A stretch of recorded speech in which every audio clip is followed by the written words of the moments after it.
Bom dia, bom dia. Vamos para mais uma leitura dos Portões do Agradecimento, na página 158, subtítulo Alegria é Fé. O princípio é que toda oração precisa ser feita com alegria, pois alegria é fé, como escreve o Rab Natan na lei mencionada anteriormente. É por isso que a oração do Shema Israel é feita junta com o Goel Israel. O Shema é a fé, e a fé é a essência da alegria, porque esta é a finalidade da alegria. Eu me alegrarei no eterno. Salmos 104. Como dito pelo nosso mestre, que a fé é o aspecto do rosto iluminado, ou seja, a alegria. A fé existe quando associada com a verdade. Veja lá, ler o Shema, ou seja, dizer que Deus é um, é o aspecto de conexão com a verdade e a fé, que é o propósito de unificação, e assim desperta-se a alegria, como mencionado acima. E então, quando a felicidade é despertada, podemos ir rezar, e é esse o propósito da alegria, ou seja, a adesão a Deus, bendito seja, que é o propósito de felicidade, de se alegrar em Deus, pois a oração é o nível de adesão, como é bem conhecido. E a conclusão é: tudo o que há de ruim vem quando se estraga a alegria. E quando a oração é feita com alegria, é um remédio para tudo, uma salvação para tudo, um bem poderoso. Certa vez uma mulher veio me ver e disse que estava sofrendo muito com feridas no rosto.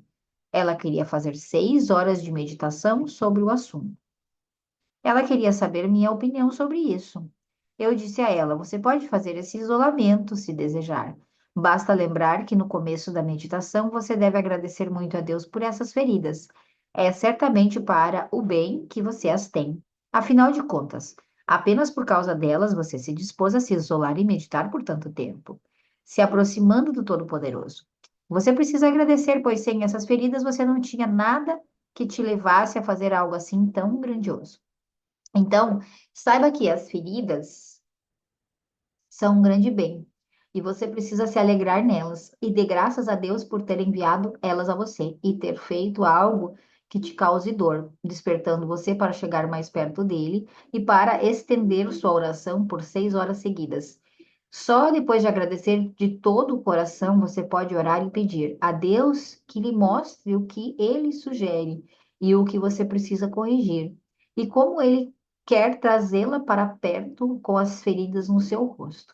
Peça misericórdia e algo que te cure. Precisamos sempre lembrar que a fé significa acreditar que tudo é para o bem. E quando uma pessoa acredita nisso, ela sabe que até mesmo o que lhe falta é bom.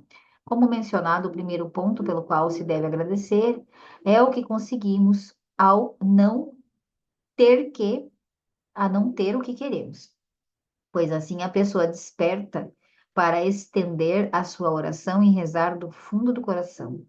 Algo que seria muito duvidoso que ela faria se não tivesse o mesmo problema. Assim vemos que esse problema é um bem poderoso, pois traz a pessoa para mais perto do Todo-Poderoso. E isso é um bem eterno, incomparável, do qual já neste mundo a pessoa goza de seus frutos. A pessoa vive perto de Deus, acredita nele e sua vida se dá no Éden. Um grande presente.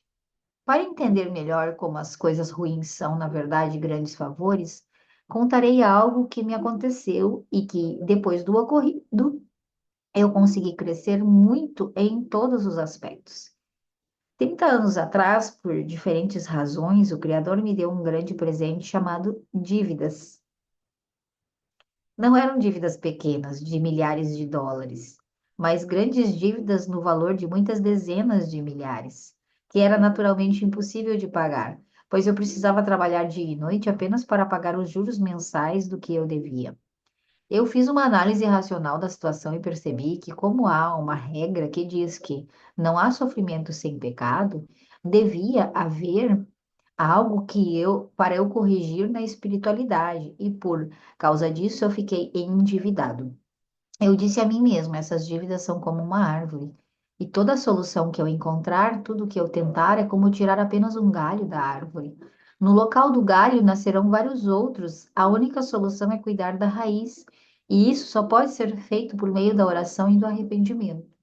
Meu mentor, o Rabino Eliezer Berland, que também passou por uma fase em sua vida de dever muito, me deu forças e me disse: Sabe que nada na vida me aproximou tanto de Deus como as minhas dívidas. Uma outra força eu recebi de um amigo, que devia um valor para um rabino. O rabino disse para ele que, de acordo com a lei, ele devia largar a yeshiva e ir trabalhar para poder pagar a dívida. O meu amigo era muito simples e ele se dedicou a se isolar e meditar. Ele contou a Deus que o rabino tinha dito isso e isso. Então ele ofereceu a Deus que, em vez de ir trabalhar em trabalhos normais, perdendo tempo de Torá e oração, ele trabalharia para o Todo-Poderoso. Quando tem um dia de laboral? 8 horas. Ele faria diariamente 8 horas de isolamento e meditação. E assim foi. Todos os dias ele ia e trabalhava no campo. E com isso ele quitou a dívida rapidamente. No entanto, esse meu amigo devia uma quantidade relativamente pequena comparada a mim. Mesmo assim, aquilo me fez mais forte. Eu também vou trabalhar para Deus. E quando alguém me dizia que eu devia ir trabalhar ou pedir ajuda financeira, eu não discutia. Eu fazia o que me diziam, ia trabalhar para Deus. E ia pedir ajuda financeira de Deus. Estava claro para mim que Deus era o único que realmente podia resolver o meu problema, particularmente com quantias tão grandes. Se eu quisesse ganhar o dinheiro trabalhando ou com a caridade, eu não terminaria nunca de pagar as dívidas. Ganho em dobro. Logo comecei a fazer diariamente um período de isolamento e meditação pelas dívidas. A primeira coisa que eu fazia no começo da meditação era dar graças a Deus pelo presente que Ele havia me dado, ter dívidas. Pois eu via claramente que aquilo era um presente, um grande presente, que me levava a chegar mais perto dele. Com esses sofrimentos de estar endividado, eu ganhei imediatamente duas coisas. A primeira foi despertar para uma oração mais extensa e mais profunda no coração. Algo que, se não fosse as dívidas, eu faria muito menos. Pois certamente, quando as pessoas se encontram numa dor profunda, elas não têm nenhuma dificuldade de rezar e despertar do fundo do coração, gritando para Deus com todas as suas forças. E eu vi nisso uma grande salvação, pois eu tinha o que despertasse o meu coração para me salvar na meditação, no isolamento, como se deve. Não é como acontece muitas vezes em que o isolamento é feito como se fosse num sono fraco e sem empolgação. Eu vi claramente a grande diferença entre a meditação e o isolamento que eu fazia antes das dívidas e a meditação e o isolamento depois das dívidas. O segundo ganho foi ver que em todas as meditações sobre as dívidas, Deus estava me dando mérito de entender mais um ponto, de ser mais consciente, de ver mais coisas que precisam ser corrigidas ou coisas a se arrepender. O resultado foi que me aproximei mais e mais de Deus pelo mérito das dívidas e isso me deu uma grande alegria. No final das contas, eu vi que a minha situação espiritual melhorava diariamente pelo mérito de oração e pelo mérito do arrependimento. Isso me deu uma profunda felicidade. Não existe algo que possa alegrar mais o homem do que se aproximar de Deus. Como disse o rei Davi, de abençoada memória. Que bom me aproximar de Deus. Salmo 93. Pois, na verdade, o que há para se alegrar neste mundo? Mesmo que uma pessoa tenha toda a riqueza do mundo, ela não terá descanso da amargura desse mundo. Sendo assim, que alegria existe nesse mundo a não ser se aproximar de Deus? Assim passei a agradecer mais e mais pelas minhas dívidas no início de cada meditação. E depois que eu vi todo o assunto do ponto de vista da fé e me alegrei imensamente com as dívidas, comecei a dançar de alegria em cada oportunidade. Até que as pessoas que me conheciam e sabiam da minha situação começaram a ficar espantadas. Por que ele está dançando? Está numa situação dessas e está dançando, está feliz? Será que enlouqueceu? Deus não. Eu respondia para eles conforme o que está escrito no Shipure Masyot, ponto 13. Eu vivo uma boa vida, na qual não falta nada. Qual é a minha vida boa? Ter dívidas. Eu não me abalei sequer um pouco com as dívidas. Eu acreditei com uma fé plena que não existe nenhum erro na providência divina e que certamente era bom o fato de eu ter dívidas. Eu também fortaleci a minha esposa, dizendo que certamente sairíamos das dívidas quando passássemos por esse desafio com fé e fizéssemos o trabalho de oração e de arrependimento. Teríamos, ao sair das dívidas, ferramentas maravilhosas de fé e de confiança que nos acompanhariam por todos os dias da nossa vida. Conhece os segredos. Depois de agradecer muito a Deus, eu rezava extensamente para que eu mostrasse qual era o meu pecado e por cuja causa eu fui punido tendo dívidas. Eu pedia para ter o mérito de poder me arrepender e consertar tudo. Eu pedia para ter o mérito de fazer diariamente o arrependimento por esse pecado até que eu o corrigisse. E como o pecado que me fez ter dívidas era oculto, a essência da minha oração era: Senhor do universo, só você sabe claro e abertamente qual é o pecado pelo qual eu fiquei endividado. Pois nosso mestre disse que existe um pecado que faz o homem se endividar mais, mas ele não revelou que pecado é esse. Senhor do universo, você sabe de tudo, tenha piedade de mim, tenha misericórdia de mim, me perdoe, expie meu pecado. Me dê o mérito de me arrepender e consertá-lo. Uma aproximação maravilhosa. E assim que por um longo período de tempo eu estendi as minhas orações por pelo menos uma hora todos os dias. E todas as vezes eu via milagres, salvações e providências, de modo que em um ano de serviço de isolamento diário, Deus me ajudou a quitar todas as minhas dívidas. E na verdade, como um mestre e professor me fortaleceu, eu também ganhei o mérito naquela época de ter uma aproximação maravilhosa, que não seria possível de outro modo, a não ser por meio das dívidas. Recebi muitos presentes maravilhosos de fé e de confiança que até hoje me acompanham e principalmente me conduzem à comunidade de Israel. Durante todo o período em que tive dívidas, eu não senti nenhuma dor por causa delas, mas fiquei o tempo todo alegre. E apesar de não uma nem duas vezes chegamos à situação de não termos nem pão em casa, não sentimos nenhuma dor, pois diariamente nos arrependíamos, rezávamos sobre as dívidas e, portanto, não tínhamos nenhum julgamento. É preciso saber que toda dor que um homem sente deriva única e exclusivamente dos julgamentos que ele tem sobre si. É preciso saber que toda dor que um homem sente deriva única e exclusivamente dos julgamentos que ele tem sobre si. Uau! É preciso saber que toda dor que um homem sente deriva única e exclusivamente dos julgamentos que ele tem sobre si. Nos céus estão nos céus estão bravos com ele, porque ele não desperta para entender o que precisa consertar. Você tem dívidas e, em vez de se arrepender, você as considera normal ou um acaso? Isso desperta uma grande fúria sobre o homem, como está escrito na porção das reprimendas. E se ainda com isto não me ouvires, e se comportares comigo casualmente, eu também me comportarei contra vós com furor e casualidade, e eu também vos castigarei 7 vezes por causa de vossos pecados. Levítico 26, 27, 28. Quando uma pessoa tem julgamentos, ele se reveste em todos os tipos de coisa para causar dor, até que a pessoa desperte para ver que não existe sofrimento sem pecado. E no instante que a pessoa desperta e tenta se arrepender, imediatamente os julgamentos diminuem. E quando não há julgamentos, a pessoa não tem sofrimento. Assim, a pessoa que se arrepende diariamente, ainda que não tenha corrigido tudo e ainda que sua situação seja das piores, não sente nenhuma dor. A fé o ilumina e ela tem alegria.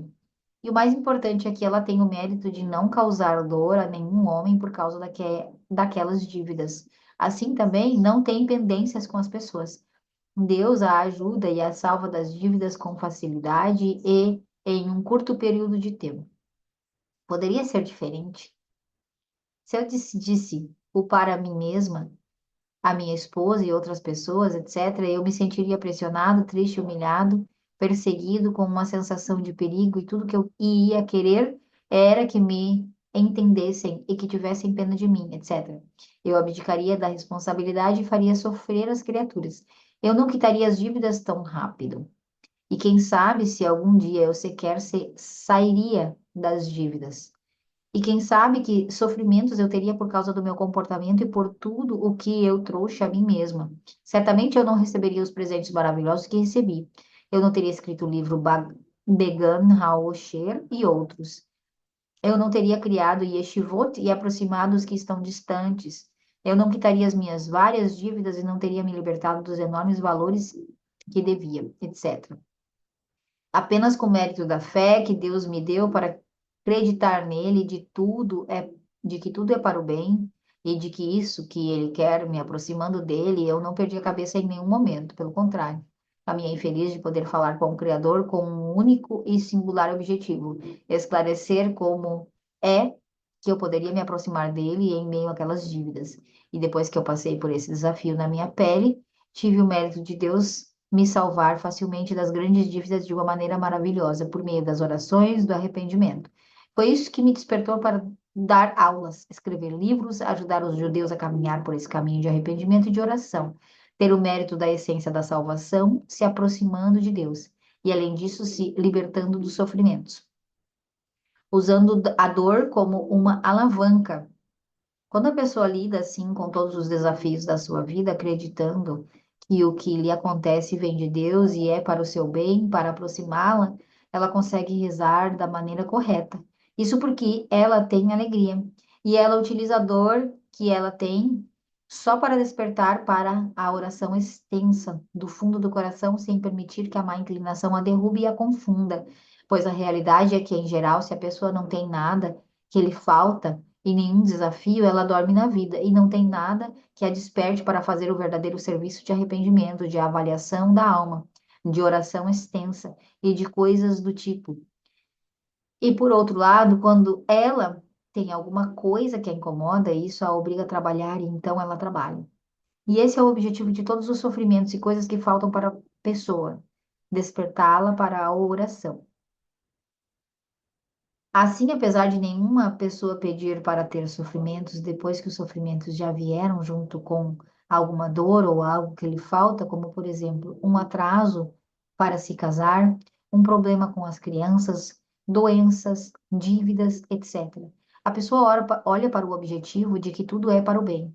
Se ela vê que todas as intenções de Deus com todas essas coisas é só para o seu bem, seja para fazê-la retornar em arrependimento, seja para expiar seus pecados.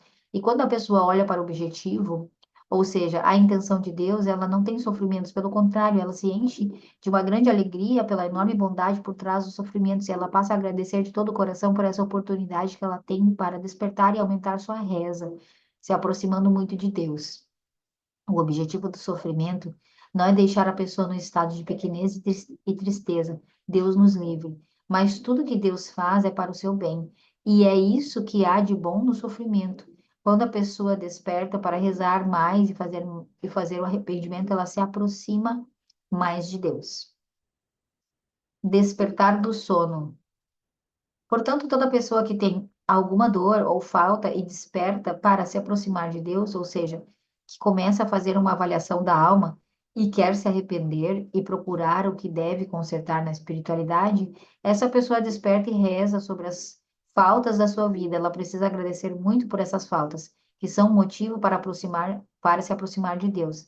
E quando ela acredita com fé plena que essas faltas são para o seu bem, para poder despertar e alongar as suas orações e se aproximar de Deus e receber vários presentes belos. Com isso, ela começa a se encher de alegria e assim lhe será fácil rezar pelo que está em falta. E a pessoa também achará fácil saber que ela deve consertar e qual é a mensagem que o Criador está passando. É preciso enfatizar muito bem isso. Se a pessoa não fortalecer a sua fé e a alegria na sua oração, a sua oração não será recebida. A oração é recebida somente quando a pessoa tem fé. Certa vez aconteceu de um estudante da Yeshiva se aproximou de mim e me contou que ele tinha um problema bem grave de levantar pela manhã. Não importava o que ele fizesse, e quantos despertadores ele colocasse ao lado da cama, e quanto a sua mulher o chamasse, nada ajudava. Ele só dormia, ele só acordava na hora do almoço e ficava muito triste. Obviamente, ele começava o dia com o pé esquerdo e não conseguia fazer nada. Era uma dor intensa. E, obviamente, a esposa dele não conseguia suportar ver o marido assim todas as manhãs.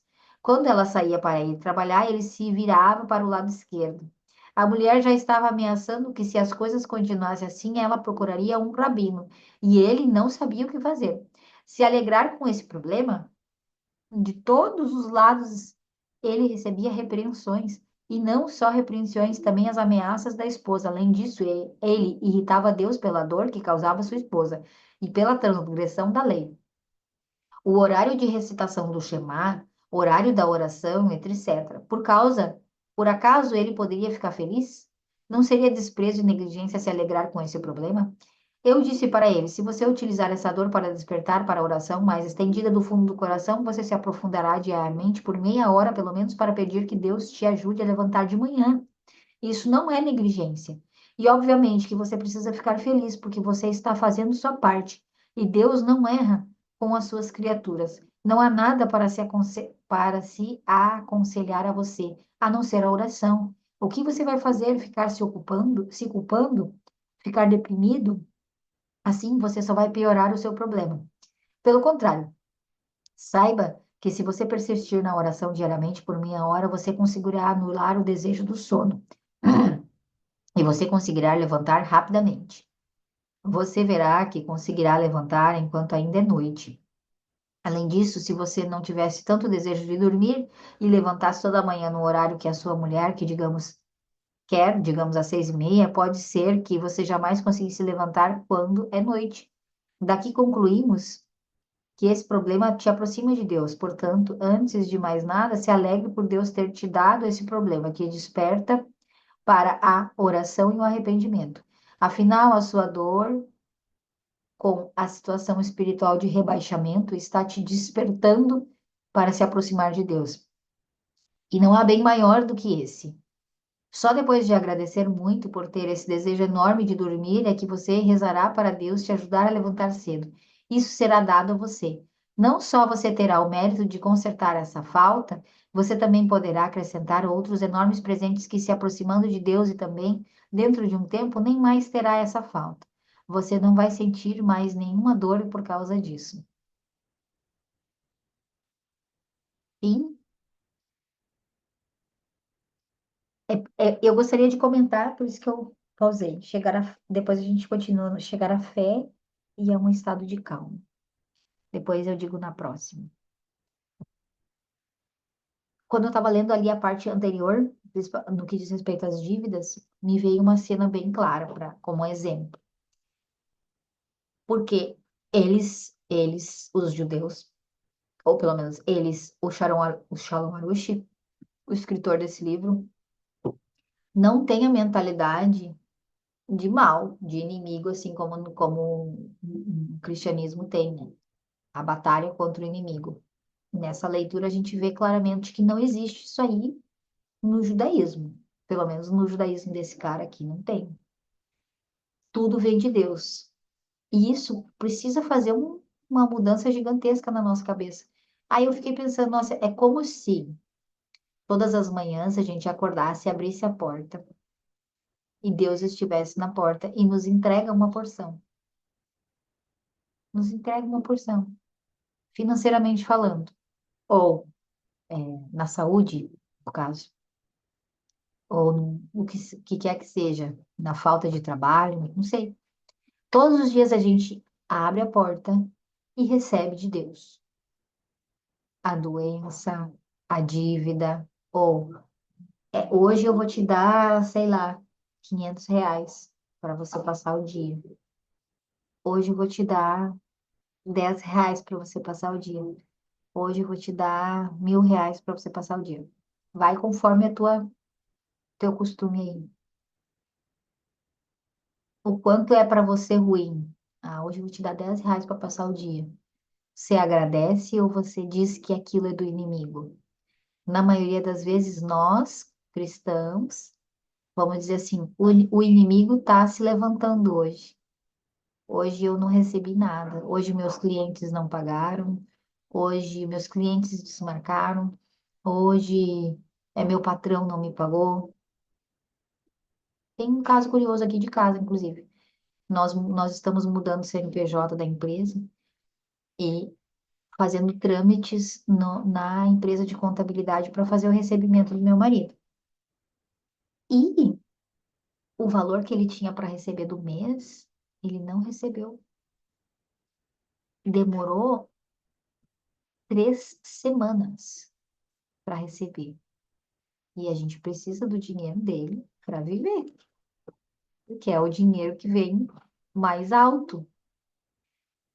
Passou a primeira semana, tipo, tinha que mandar uma nota tal, e aí mandou errada a nota, envia a nota, vai para contabilidade, e a contabilidade é uma contabilidade enorme, tipo, tem muitos clientes, ela tem mais de 100 funcionários, então pensa a quantidade de pessoas que fazem contabilidade nesse lugar.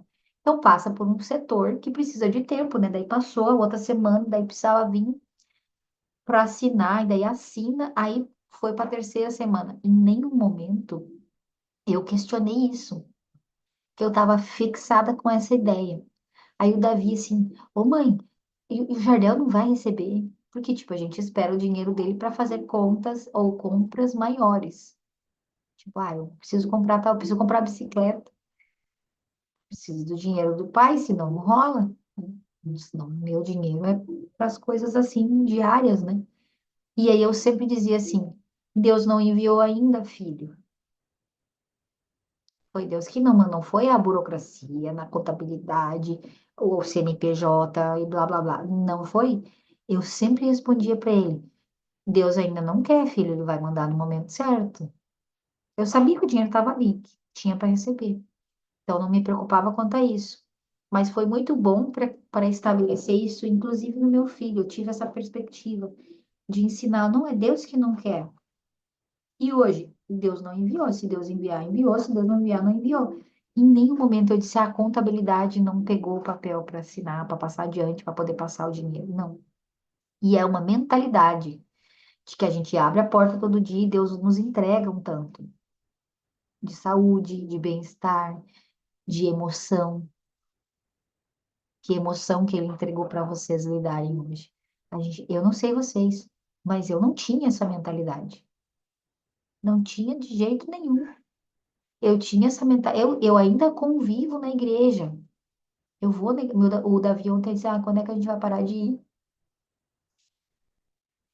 Porque ele ouve lá, o inimigo está se levantando. Nós temos que guerrear contra o inimigo das nossas almas. Ou como é que o pastor falou ontem? O inimigo mor, como é que é? Ele usou um termo assim, gigante para o inimigo, um megalomaníaco os nossos inimigos. Eu pensei, gente, me dá uma sensação ruim já de ouvir essas palavras. E o Davi está escutando e a gente está inculcando nele outra coisa em casa, né? A gente está inculcando nele outra coisa. Então ele vai num outro ambiente e percebe. E aí ontem ele me disse, quando é que a gente vai parar de ir lá? E eu disse assim, mas filho, a gente gosta tanto das pessoas. Ele, tá, mas tu vai lá para quê? Vai lá para escutar um shiur? Eu disse, não, não vou para escutar o shiur. Porque ele vê que a gente escuta o shiur dos rabinos. Não, não vou para escutar o shiur, eu vou porque eu gosto de estar lá. Tá, mas tu vai para louvar? Sim, vai para louvar. Tá, mas e tu não louva em casa? Sim, eu louvo em casa. Então, bem cabecinha assim, sabe? Então, para quê? Tipo, para quê? Porque é essa dualidade que a gente percebe. E uma hora a gente vai ter que chegar nesse lugar e dizer assim, meu, não, eu consigo ir igual. Gosto da minha igreja, gosto das pessoas, gosto da família, da fé que eu tenho ali. Eu consigo separar o que eles estão falando e não deixo entrar dentro da minha cabeça. Mas o meu filho é outro esquema, então eu vou ter que refletir sobre isso. E a gente conseguir chegar, transitar nesse lugar.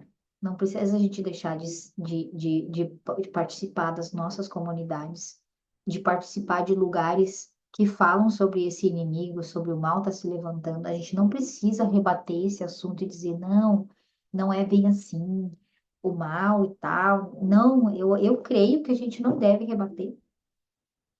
Porque se Deus quer que o outro abra os olhos para isso, Deus vai abrir os olhos deles.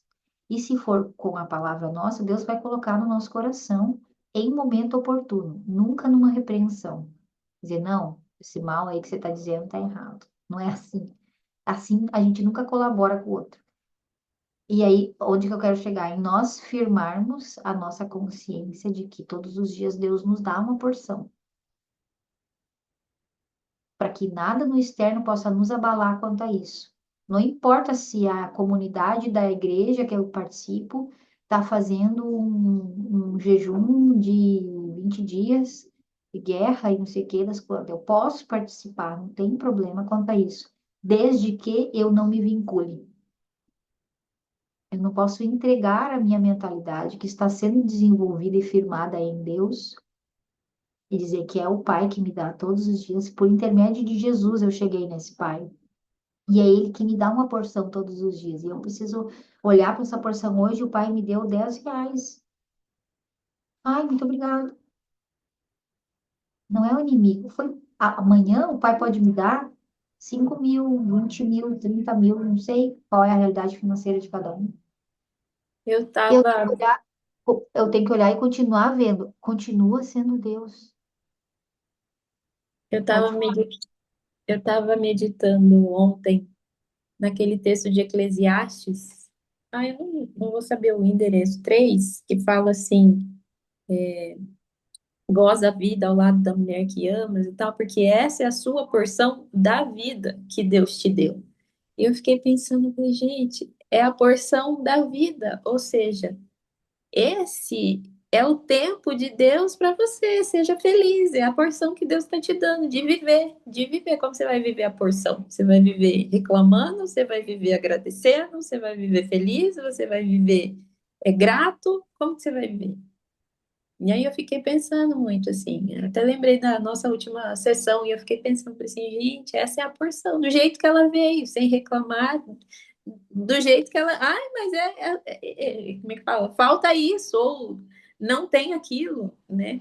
Ou tipo assim, ai, eu imaginava que fosse X, né? Imaginava que fosse 5.000 e veio só 1.000. Aí a gente, essa é a porção, e a gente ser grato por isso, né? Chegar num lugar que tudo vem dele, né? Eu fiquei pensando nisso.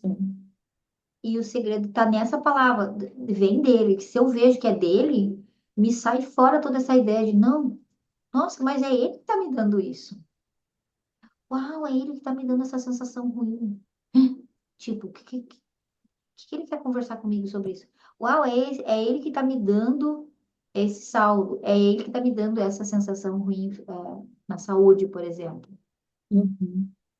E a vontade de mudar, né? Porque eu me vi assim, por exemplo, querendo mudar muitas coisas, criticando pessoas, julgando, circunstâncias, a partir desse lugar de que isso está contrário à palavra de Deus, isso está contrário àquilo que Deus diz, né? Vamos supor, a pessoa, fulano não crê, fulano tem uma vida promíscua, fulano tem uma vida desregrada, fulano fuma, bebe, etc. Aí você julga o fulano em cima daquilo que você diz que acredita e você quer, ora pelo fulano, porque o fulano mude, para que isso aconteça, e etc.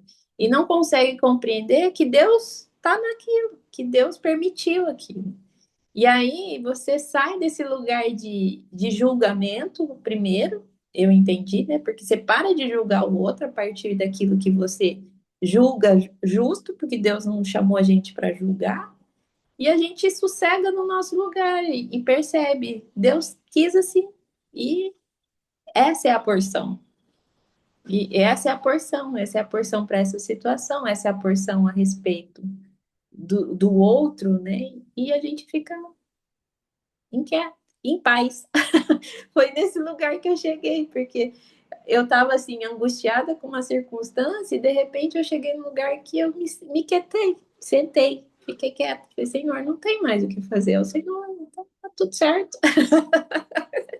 Entra num lugar de completude, assim, né? Não vou mais brigar para mudar a circunstância. Essa é um lugar de paz. Sim, porque a gente não Isso. tem como brigar com Deus. Hum. E aí tu chega, tu chega nesse lugar de esse suspiro de uau, era Hum. isso. Eu espero que todas vocês tenham entendido. Ou começado a galgar esse lugar. Eu creio que o Senhor está nos levando como família de fé aqui no nosso jardim de oração. Eu estou começando a olhar, já várias pessoas falaram, vocês, mulheres aqui, falaram como esse lugar, como uma comunidade. Eu estou começando a olhar para isso mesmo como um ministério, como algo bem legal que está surgindo da parte de Deus para nós. Nesse lugar itinerante, independente, sabe? Estou me alegrando muito com isso. Não estava nem um pouco pensativa nisso, mas começou a surgir essa ideia de tipo, uau, isso vem de Deus. Ele está reunindo pessoas online. Fantástico. Fiquei muito feliz de ter essa percepção. Espero que todas vocês tenham se sentido também participantes dessa comunhão que a gente teve aqui. Muito obrigado, Carol, por comentar. A palavra é sempre essencial. Pode conversar mais conosco. Sempre bem-vinda. Beijo para todas. Renata chegou só no final. Shabbat Shalom, se a gente não se vê até amanhã. Beijo. Bom dia, tava no Duri. Bom dia. Bom dia pra todas. Amo vocês. Tchau, tchau.